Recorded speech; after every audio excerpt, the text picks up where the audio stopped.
Welcome to the Life Given Podcast special Saturday edition, The Finish Line, where we get you ready for your Sabbath after a busy week. This is our longer show, and this is our second show in what is the beginning of our summer of taking back current events under the Lordship of Jesus Christ. We have an action-packed show today, so thank you for joining us, and we are going to get off to the races here. In the first two segments, we will be discussing and looking at what is the financial fallout of COVID-19, of the coronavirus. In the first segment, we'll talk about what small businesses have to expect coming out of this crazy time. And then we will look at the more personal side of finances with EZRA FRIEDEL, who is an up-and-coming financial coach. And he and his business is the Life Given Podcast May sponsors. So thank you and a shout out to them. And that will be featured in the second segment and is the majority of the show today. So if you're here for him, don't worry, you're going to get a lot of that interview. And in the final segment, we will discuss the importance of taking a stand as Mark Zuckerberg is appointing a Supreme Court equivalent to Facebook. And we will talk about what that means, and you best believe that I am nervous. All of that and more on today's show. Welcome to the Life Given Podcast special Saturday edition, The Finish Line. So for our first segment today, I want to consider a study that came from the Moscow Pullman Daily News, or rather they reported on it, on the Partnership for Economic Prosperity did this survey of 42 businesses in Latah County, the majority of them being in Moscow. I believe 41 of them were.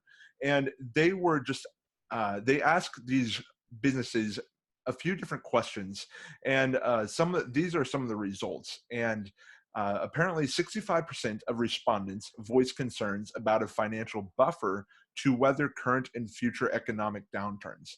60% reported concerns about the lack of customers to their businesses, and 43% were concerned about the inability to maintain safe social distancing. Now, I think you can draw a number of conclusions from this, but I think that the big conclusion, and something that a lot of people seem to be missing in today's political landscape right now, in how everything has fallen, is just not just the economic impact, but the impact down the road for these small businesses that really rely on customers being able to come in and having a full house. You know, it doesn't do a small business any good if only 5 people come into their building in a given day. They really rely on being able to provide a lot of seating spaces and a lot of area for these people and these customers to interact. And, you know, say like a coffee shop really relies on having study spaces, especially in a college town. So I think the thing that I take from this survey, aside from the fact that I think we're getting more and more data out there that's saying that this is going to be much more detrimental to the small businesses than maybe if we had kept these lockdowns for just a few weeks, is just the fact that these businesses are going to suffer months from now. You know, I think that they will, I think that was 65% of respondents said that they had worries about future economic downturns, not just about current ones. So it's current and future.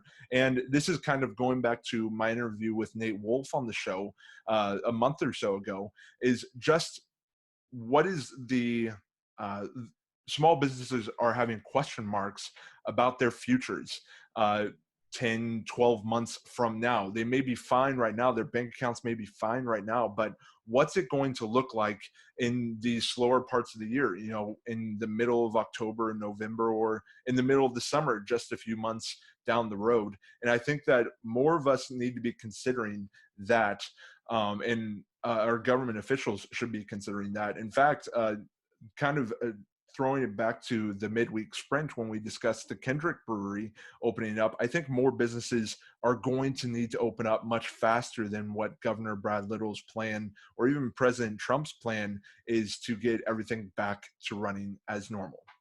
So actually, on the more personal side, as we move into the second segment with this interview from EZRA FRIEDEL, this is one of the things that I am not as comfortable talking about economics, not really in my comfort zone to talk about it. And so that's why I brought on someone like EZRA Friedel, who this is what he specializes in. And I think he'll be able to offer some more insight what individual can do during this time and why it's important to have a handle on your finances and on your budget. So here's the interview with EZRA Friedel. And once again, it was such a pleasure to have him on the show. And hopefully we can get him on again at a later date. Here you go.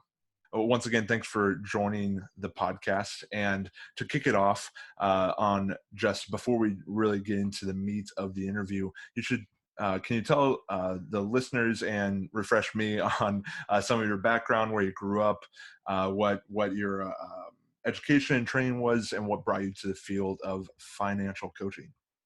Yeah, certainly.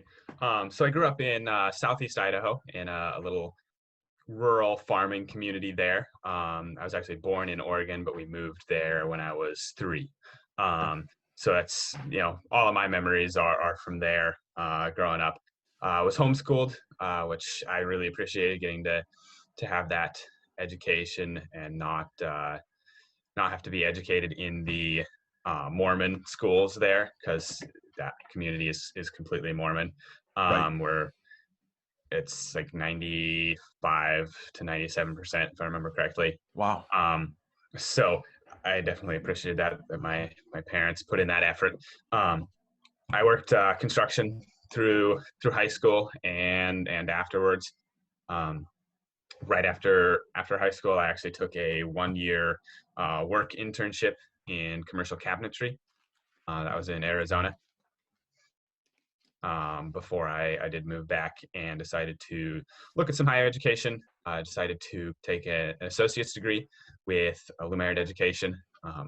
Their focus being getting students through college debt free. That was something that I was really interested in, is not having any debt from college. I've always been very averse to having any debt. Yeah. And so that's been really good for me. Yeah, for my inspiration, it comes down to that, I have dreams for my future and what I want to be able to do. And I know other people do too, but oftentimes debt and or bad money management gets in the way of that. It prevents people from pursuing their dreams. Mm.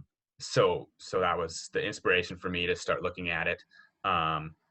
Yeah, for education wise on it, I went and took Dave Ramsey's Financial Coach Master Training Program, Okay. And started the business from there.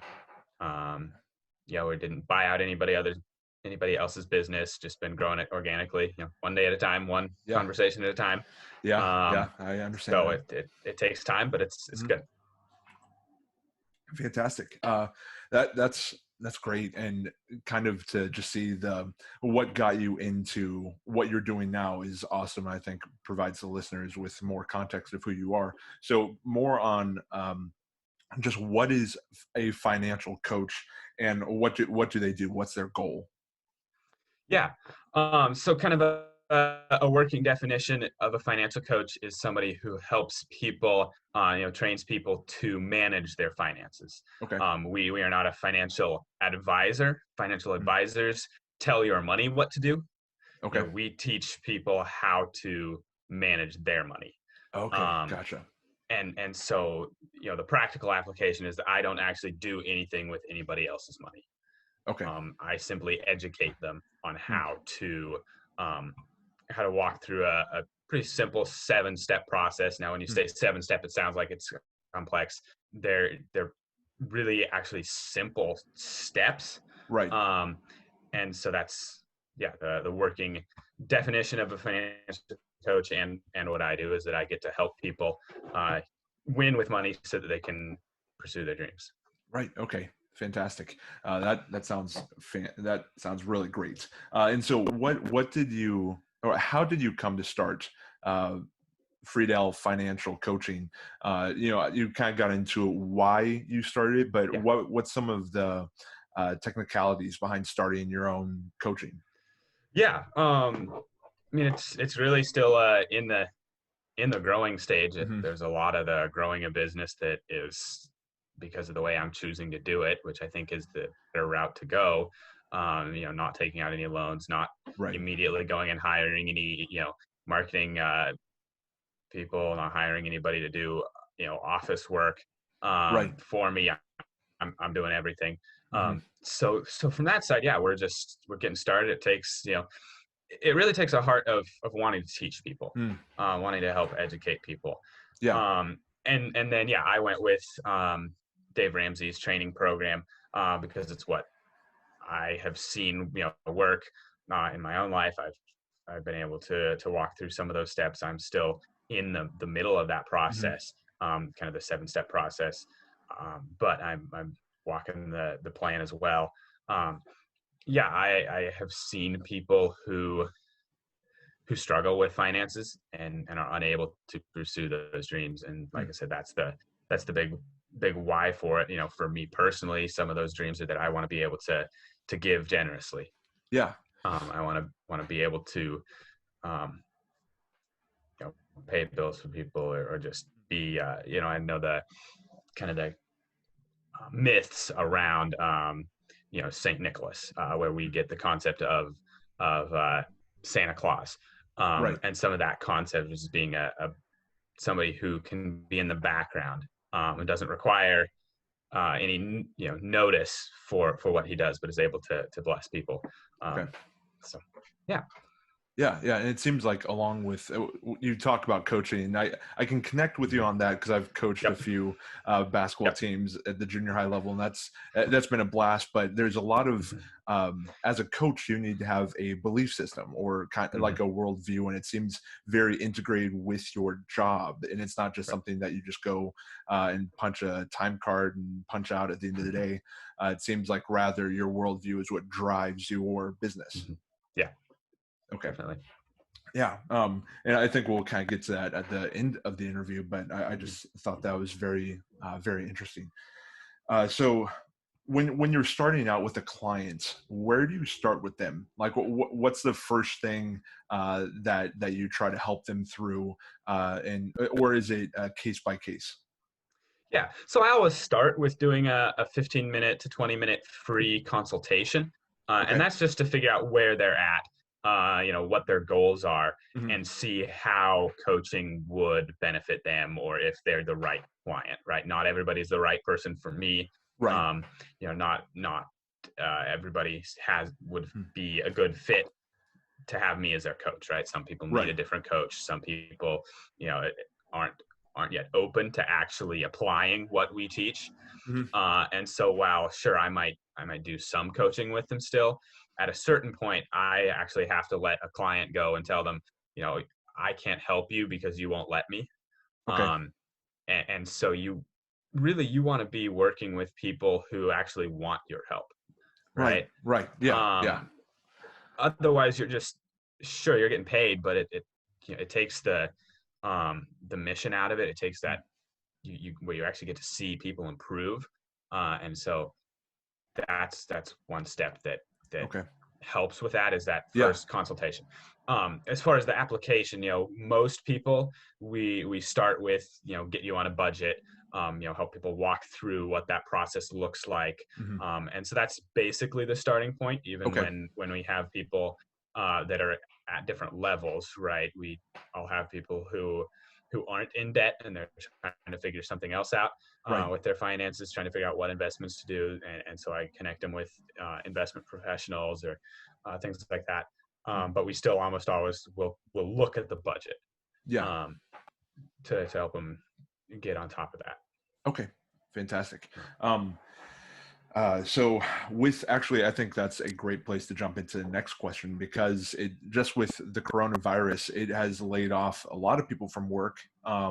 And there's a lot of people are filing for unemployment or for help from the government. So what would be like a big takeaway for someone who's trying to get their finances under control as like how can you make COVID-19 an example Mhm. for your clients? Yeah. I mean, it shows COVID-19 shows the necessary why this is necessary, right? Mhm. It zooms in and shows you, why I walk the process with them that I do, where Right. the first step we do is have them build up a small emergency fund. And that's just because life happens, whether it's the car breakdown, whether it's, you have a cut in hours, whether it's you lose a job, you're not immediately in trouble. Yeah. Now that emergency fund we start with isn't big. It's typically about 1,000 up to 1,500 to 2,000 in a family, if they have, kids, because just it needs to cover some real basics. And then we start on cutting out all of the debt and extra payments, extra bills. And that's where getting on a budget lets you see, a lot of times we'll find multiple hundreds of dollars a month that are going into things that are just unnecessary. Yeah. We've had not one of my clients, but a fellow coach's client who, they were in LA and they were spending $3,600 a month eating out. Wow. You can hire an in-home chef for less than that. Wow. Okay. That actually comes in and cooks the meals. Yeah. And so that's one of those that we often find things in the budget where we go, okay, this is what you're looking for. So I think COVID-19 just amplifies, right, the problems. If you're already in a situation where 78% of Americans are where they live paycheck to paycheck, you can't miss a paycheck, right? That's what that means, right? Yeah. And as soon as you do, you're in trouble. That is kind of the biggest thing that we see, the biggest statistic that I think is a big problem for people right now.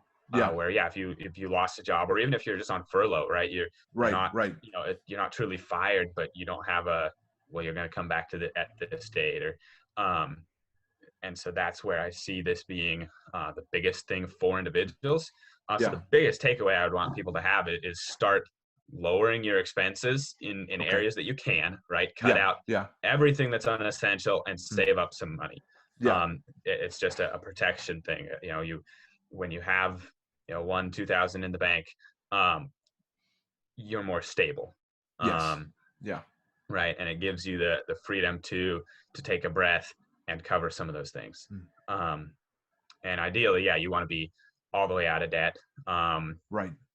And then build up about a 6-month worth of expenses in an emergency fund. Okay. And then job loss at a 6-month emergency savings, job loss is an inconvenience. Yeah. Right. It's not a crisis anymore. Right. That stinks.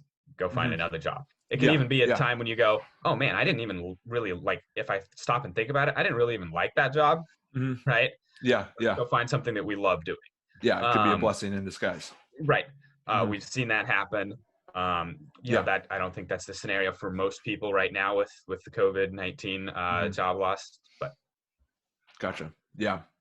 And I think actually this wasn't on the questions I sent you, but a lot of people have encouraged the people, the actual people that have lost their jobs, to go out and support the businesses that are still trying to run, even though maybe it's only 50%, but to go out and support your local businesses, keep, the mom and pop shop down the street. So how does someone balance the ideal of generosity, the Christian ideal of being generous with your money, and yet still trying to, if they're out of a job, trying to get their finances under control? How do they balance that in a time like this? Yeah. So we'll take a run at that too. I think a big portion of it is the same concept that they use in on the airplanes when they're telling you, put on your own mask first, right? Right. Because if you pass out, right, in that scenario, you can't help anybody else. Yeah. So it's the same principle that applies in your personal finances. Interesting. If you're not covered, right, if you can't put food on your own table, you can't put food on anybody else's table. Yeah. Right. With that said, yes, there's definitely room if you have money. I am all for people right now more than ever, yeah, being generous, being able to help people, and that doesn't always look like money. Right. Right. Yeah. Right Yeah. now, Yeah. one of the big things is you can find ways to be generous with your time. It's difficult because you also need to follow, um, to the best of your conscience, the guidelines. Right. Um, and so that's one of those that yeah, I don't want to tell people, oh, you should ignore the guidelines. I'm not also going to say, oh, you have to follow 100% of them if they are, wrong. Right. Right. There are places where you still go help the elderly neighbor down the road because they need help, even if, okay, you technically breached the 6 foot. Hmm. Be aware. Wash your hands if you can. Wear gloves. Wear your mask. Whatever. Right. Like follow the guidelines. But there's times when generosity, and caring for other humans goes beyond just following the current Hmm. guideline. Yeah, yeah. Oh, that's a great answer. I love that analogy. I think that definitely So captures it, because it does kind of feel like we're on a sinking ship, at least with the economy, if we don't right the ship now. right. So I really like that. And we're actually doing pretty good on time, so I'm going to go off course a little bit here with Okay. this question. So with you mentioned at the very beginning of the interview how you took a certain track so that you would not be involved in student debt. And I mean, that's just almost part of today's society. It's almost like the societal expectation that you do go to college and you come out with, at least a minimum of 60 grand in debt to the Yep. government or to whatever fund that you're pulling that from. So what have you worked with a number of students? Because I know like probably 50% of the listeners to this podcast are students in college. What would you say to them if they're going through college and they're trying to, they see this as a way to get to their job? How do they lessen the debt that they will have coming out of school? Yeah. Um, the number one big one is to, whenever possible, if it applies, and I know for those of you at New St. Andrew, it's Mhm. not at the same, but go to public school and Mhm. in-state. Um, Okay. the biggest things we see is go to the big names. When people go to the big name school and it's out of state, it costs way more. Mm. For Idaho State University in state, it's like 7,000 a year, Wow. Okay. which is rock bottom low, Yeah. Yeah. And very for doable. college anymore. Mhm. Very doable. I was talking to a person a couple months ago that they were looking at college for their kids, and they were looking at in-state was 100 and some thousand. So Wow. even sometimes it's still worth looking at out of state at a Right. different college Yeah. that's a no name because it's so much cheaper. Yeah, Okay. out of state, Idaho State University is way under that. I don't Mhm. know what it actually is. I haven't looked that up recently. Uh, um, but it's cheaper. So shop around, like with most Okay. things, shop for some deals. Right. Um, Second is put in the legwork on um, grants and scholarships. Okay. They are actually essentially free money. It's Okay. one of the few times that is true, right? Yeah. It's not a Yeah. loan. It's not repayable with the grants and scholarships. Okay. In 2017, it was a little over 2 billion in scholarships that wasn't Wow. claimed. Okay. Man. Um, just because I mean, part of it is it can be difficult to get those scholarships, Right. right? It does take effort. It's not like it's, oh, you just apply. Mhm. You actually have to put in the effort to get them. Right. But if you start doing that, um, it's honestly some of the best money you'll ever make. Yeah. If you Yeah. look at it, right, and you go, okay, that took me 5 hours to get that scholarship, and that was $1,000 scholarship, Hmm. right? Like, Yeah. you're not going to make better money than that No, anywhere. you're not. As Yeah. a high school, college, student. Right. And so that's an area that we really do encourage people to do. And I have um, a link to a website that kind of helps with finding some of those. Okay. So that's something that I share with people when they're looking at that route. Okay. Um, Yeah. you can apply for scholarships up to, I think it's 2 years ahead of college and Okay. all the time while you're in. Wow. For some scholarships, Right. some scholarships, are different than that. Mhm. But that's something to really look at. Yeah. Okay. Well, fantastic. Yeah, that's definitely. I think there should be more outside the box thinking. At least that's what I've come to know and firmly believe that Yeah. going to New Sanders was a choice for me because that's Yeah. an area of field I want to be in, so it's worth the expense. Right. But sometimes people go to college just to go to college until they figure out what they want to do. Yeah. And I don't feel like taking a 4-year detour that costs $140,000 in debt. Exactly. That is not a very good route. Mhm. College is a really expensive way to figure out what you want to do Yeah. Yeah. if you do it wrong, right? Mhm. Um, it can be a good way to figure out things that you want to do. Right. Now, even that, I tend to subscribe to an idea that you figure out what you don't want to do Mhm. is actually how you figure out what you want to do. Go Right. try some things. Yeah. Yeah. Out of high school, I didn't immediately go to college. I went and worked for a year Yeah. to figure out some of the things that I did and didn't want to do. And I think while that's not for everybody, that's a not bad option. Right. Right. Is Yeah. to try that. When you're in college, if you can find ways to work part-time too, Mhm. it's another great option. I know Yeah. depending on the school, the school, requirements are really high. They're New St. Andrews, but Yeah. there's definitely room for that. Yeah. Um, Yeah, and also schools sometimes can be pretty flexible working with the student, especially the yep. smaller school. I Yep. think the more personal the relationship you can have with like the staff or the faculty that will help you work through some of those stuff. Yeah. And that's what I really appreciate about NSA is the size, right? So you can have, Right. Anyway, this is turning into a plug for them. This should be a plug for you. So let's get it back. Yeah. So to kind of close it out here, these last two questions go hand in hand, but feel free to answer them as one. But I'd like to just kick it off with how should Christ be evident in economics or in financial coaching? Yeah. So I think Christ is evident. I'm going to rephrase it there. I Right. think he is. Okay.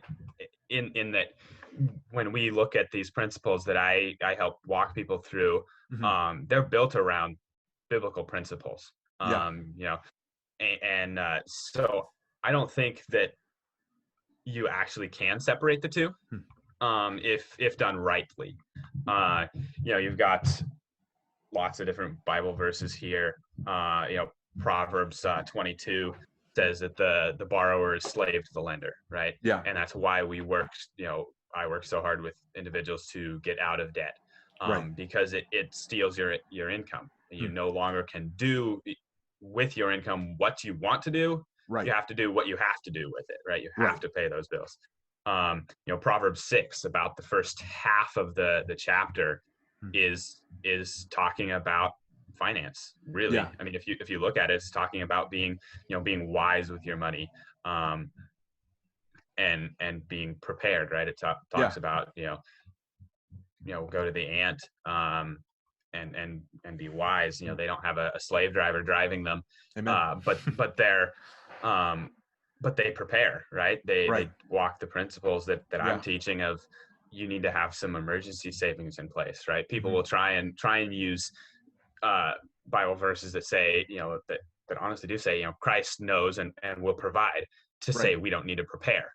Yeah. Right. And I don't see that being the case. I do believe, yes, Bible is very clear. Philippians 4 is one that, Yeah. God will supply every need of yours according to his Right. riches in Right. Christ Jesus. And that is true. Yeah. I don't think it means, oh, you don't need to be prepared at all. And so, that's one of those that I think, if done rightly, finances is complete only when Christ is evident throughout the whole thing. Yeah. Especially when it comes to being generous with your money. Yeah. Right. The end goal for everybody that I coach is to get them to a point where they are able to do with their money what they want to do with it. Right. And the final step in the 7-step process is actually to give generously, right? To live and give generously. Right. And that is a big portion of, I think, how Christ is shown in the Christian life. Yeah. Is Yeah. how we love others. So in finances, part of that is being able to express that love by giving. Matthew 5:42, give to the one who begs, do not refuse the one who would borrow. It is used also, that term borrow, often people misunderstand. If you read the context of it and understand or look up the Greek, that's borrow in the sense of like we use, can I borrow a cup of sugar? Right. Right. Mm-hmm. You don't expect it back. Right. Interesting. That's gotcha. give. If you take it in context and also, I can't read Greek. I know they teach some there at New St. Andrews, but if you just look up online, like that's pretty clearly documented that doesn't actually mean borrow in the sense of give a loan. Right. Okay. Gotcha. So yeah, I think personally, I definitely am of the opinion that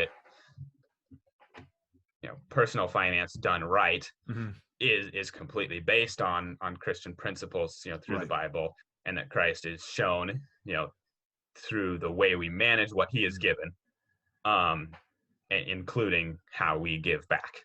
Right. Man, good stuff, Ezra. Well, this has been a blast of an interview, and honestly, I think that took care of the last two questions, and I'm not even going to ask the last one. But the last question that I would like to ask you is, where can people find you? How can people get in touch if they need help with their finances or just their outlook on finances? Yeah, you can do that in kind of 3 ways right now. You can call me. My business number is 208-252-2301. My call hours right now are 10 to 4, Monday through Friday. And if I don't get back to you, that's immediately, don't answer. It's because I'm on a call with somebody else or busy. Leave me a message and I will get back. They can email me at ejfriedel@gmail.com. And they can also follow me on Facebook at friedelfinancialcoaching.com. .com. I don't know if it's .com. It's on Facebook. So So .com, but maybe Friedel not Financial Coaching on Facebook. So those are the 3 primary ways right now. If they reach out, I will get back to them. That's kind of how it works right now. Is reach out, and then I will make sure I get back to people as I keep working. So. Well, fantastic. I'll link to all that stuff in the description below. Awesome. But thank you once again for being on the show, and look forward to hearing more about what you've got to say in the future.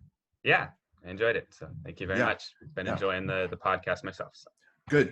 Well, I hope you enjoyed that interview as much as I did. Once again, thank you so much, Ezra Friedel, for being on the show. And I hope that you took as much from that as I did. And I think it's very useful, especially in these Corona times, as there's just so much uncertainty, especially in the financial world, with, I think now 33 million people filing for unemployment. And there's just so many question marks about people's futures financially that this really, I think, is a good lesson to be learned moving forward. All that being said, I think that there is something to remembering that it feels like we're in the middle of a war right now. Like the only thing that news and the media is talking about right now is the coronavirus and the fallout and the effects of it. And honestly, that's something that the Life Given News has been reporting on predominantly. But there are battles that are still continuing to happen in this war that are part of much larger wars outside of the coronavirus pandemic. And I think it's really easy to lose sight of those. And so in this summer of taking back current events and taking responsibilities for that, I want to not forget those battles that are still being fought during the pandemic. Life is still going on. And so that's why I wanted to bring up what Mark Zuckerberg and Facebook is doing to protect I'm hesitant to say that this really is a protection. This is just more rules and regulation, but to protect freedom of speech. And this is from an article. I think it was posted on Wednesday. Same with the Moscow Pullman Daily News article. Both were from Wednesday. This coming from NBC News. Has me running scared, and I want to know what your thoughts are on it, and what's your take on it, because the Facebook has struggled, as we've all seen, with trying to control what is being posted on it. And, I think just right off the bat, Facebook can do it once. Okay, they're their own company. If they want to have a Supreme Court of some kind, and we'll get into what that looks like in a second, that's of their own volition. Feel free to do that.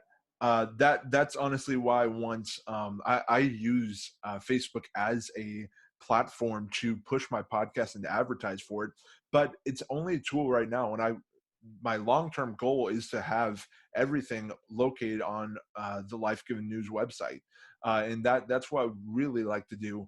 And this kind of is one of the reasons why I want to do it, because of what they are potentially aiming at. So the list of 20 people on the Supreme Court, because that's what it would consist of right now, includes 9 law professors, a Nobel Peace Prize laureate, journalists, free speech advocates, and a writer from the Libertarian Cato Institute. Okay, so these, like, I scanned through the amount of the different bios of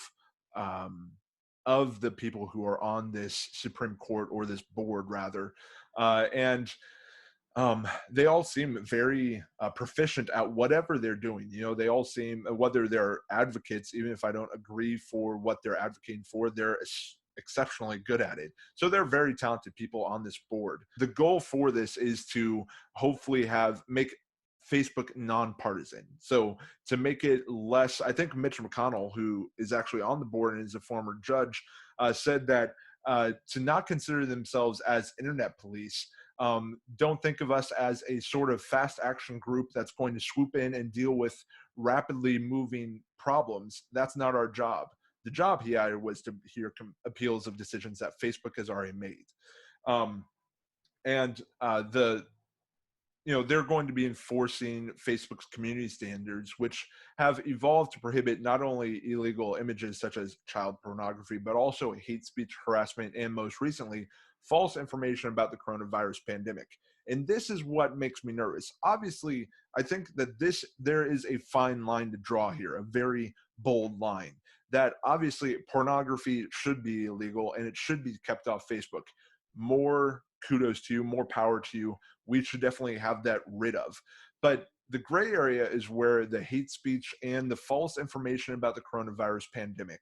I've seen a number of things that are actual fact taken off of Facebook because they contained false information.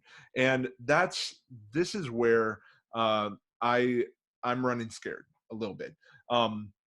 They're not necessarily there to they want their members to have free expression, Facebook said in a statement, and reflect a wide range of perspectives on how to understand the principle and its limits. Some have expressed concerns with the dangers of imposing restrictions on speech. That's me. I'm jumping up and down, and allow for only very narrow exceptions. Others make comparatively greater accommodation to a range of competing values, including safety and privacy. So I think that elucidates both positions fairly clearly. I think that if my questions are from this is that when you place more laws on the freedom of speech, how free is it really? And honestly, the more and more I think about this, the less and less I like about what it has the potential of doing, because Facebook has shown, and I think it's really important to judge something like this and compare it to what the company or the individual has done in the past. Just like voting for a politician, you want to look at what their past policies are, because they don't just change overnight most of the time, right? Maybe there's the exception to the rule, but Facebook has shown that they have continually sought to restrict the freedom of speech, and especially a very conservative thought and conservative values that has that particular bent to the freedom of speech. So when they come up with something like this, even though there may be some conservatives on the board, that doesn't necessarily make me feel more at ease. The conservatives that we have seen in today's political arena seem to wilt under the pressure of the left, or of the liberal left, if you will. So judging by Facebook's past actions and what they're doing with this now, I do have a little bit of distrust for this kind of move. But let me know what you think. I think that this is really important because, millions of people use Facebook across the country, and around the world. So I think that something like this could have a huge impact. And it's really important that we find sites and ways of communicating that aren't just centralized on Facebook. And I think we may see more and more entrepreneurial spirit coming out of something like this as we look to create our own websites. So in conclusion, a lot to chew on and mull over in this special edition of the Life Given podcast. And I hope that it's given you more to think about going forward. But if anything, that I hope that you take a lot from what EZRA Friedel had to say. And if you're interested in trying to get control of your finances, go ahead and give him a call, or go to his website or his Facebook page. And thank you once again, EZRA, for sponsoring the show and Friedel Financial Coaching. So in conclusion, remember, the life that you have been given and the life that you have received includes every area of life. Why should current events be the exception? God bless, and have a wonderful Sabbath.